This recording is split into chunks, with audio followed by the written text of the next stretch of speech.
So here's a new home in the picturesque suburb of Curl. So what do you build in an area where there is no architectural conformity? Well, whatever you want, it seems. Let's find out the story of this modern seaside abode. Well, hello Berni, nice to meet you. Hi Gary. And Scott. How you going? Very well. This is a great little spot here, not too far away from the Sydney CBD, and look at the eclectic mix of housing here. Yeah, it is a mix. We're happy with what we've come up with. Well, you've certainly come up with something a bit quirky and very different, so I can't wait to get inside. Can I take a tour? Absolutely. Let's do it.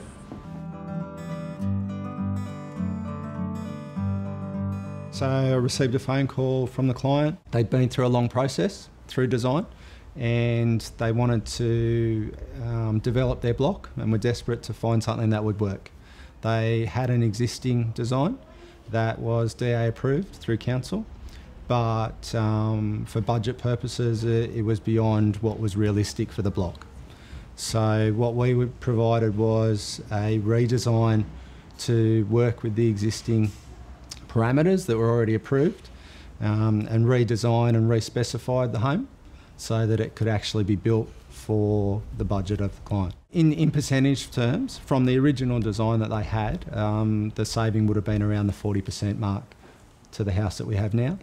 And what we really tried to do with all of that was retain the soul of the house, so that it wasn't dissimilar to what they started with. I mean, this is a really special home. I really love the front facade. In fact, what was here before? The original little home on the headland. Okay. It's very, very... 50s. It was original 50s weatherboard. Okay. And then at some point someone bricklayed it.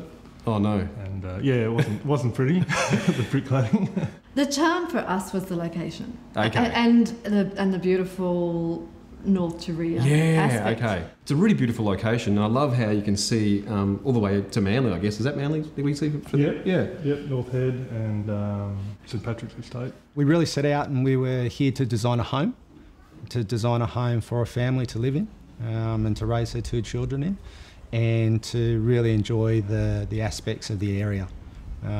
So it wasn't for the outside look of the home. But Scott and Berni had wonderful ideas. Scott particularly would come quite often with very different and funky ideas, and it was a challenge and an exciting challenge to have to make those work and try and coordinate them. The house is really quirky. There's so many little quirky elements to it. I'll just give you a couple of pointers. I mean, the light that's behind us. There's timber. There's rustic timber everywhere. We've got old bricks. There's it's a real lived-in kind of feel about the house. I guess we had, Bernard likes French things, so it's a bit of a French influence, and I sort of like the more industrial flavour. So we sort of said, okay, it's a French industrial. Yeah. It's funny, I can actually see that. In some elements of the house, I feel like I'm in a barn. I mean, it's a really good feeling, because I feel like I don't feel pretentious here. I feel like I can relax and be myself. I think timber does that, doesn't it? It's that timber really warms it up. So I mean, with the bricks and stuff, I mean, what's the idea about having the used bricks? I'm assuming they're old bricks. That's right. Yeah. They are. And in fact, it took a little bit to win me over. I wasn't sure if I wanted to have exposed brickwork on the inside. Are you glad you did? I am so thrilled. Okay. The recycled wall, the large eastern wall of the home, was put down to be used as recycled brick, and it was a big leap of faith for the client to go with it, to jump and say yes, they would have that on the inside of their home. But in the end, it's one of the features that they really love. Now, I love what's going on with the lighting above the bench. What's happening there? I've seen images where you have an old rustic ladder. Okay. So I'd mentioned that to Scott, and it took Scott no time at all to find this wonderful Where do you find an old ladder like that? eBay. eBay. Isn't that great? Yeah. $50 or something. It just works so well. And no touching up. Like, that is how he bought it. Paint stains all over absolutely, it. Absolutely, yeah.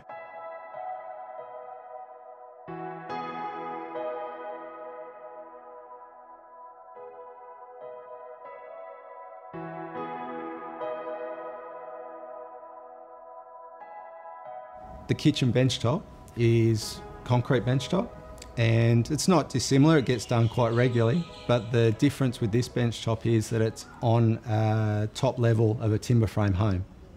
So to pour an in situ benchtop, can't be done because it's too heavy. A Western Australian company makes fibre reinforced concrete bench tops. So it's actually concrete, but it's hollow inside. So you still get the effect of the thick concrete slab that's concrete underneath and has the moulded concrete sink. So it's the real deal, but without the weight. That's the master bedroom right through there, and some shutters on it, which lead out to this main living space. What was the plan there? Wasn't part of the plan. Okay. It really wasn't until we were up here when the build was happening, and we knew this was the kitchen over here, and Bennett spends a lot of time there, and she was appreciating the view down to South Quirky and the rocks. Yep. And I pointed out that that view would disappear once they completed the brickwork. Yes. So it was while that brick wall was actually going up that I was standing over there one day and I just said, stop, we cannot fill in that beautiful spot there. Yeah. And then Paul and Steve had a wonderful idea that we frame it up as a window. Pretty much during the day it's always open because you can always see through to the view. So and it allows more light in here too, doesn't it? Yeah. Well, thank you so much for showing us around. It is a wonderful home. So thanks so much, Scott. Thanks for coming. All right, thanks, Berni. Thanks, Gary.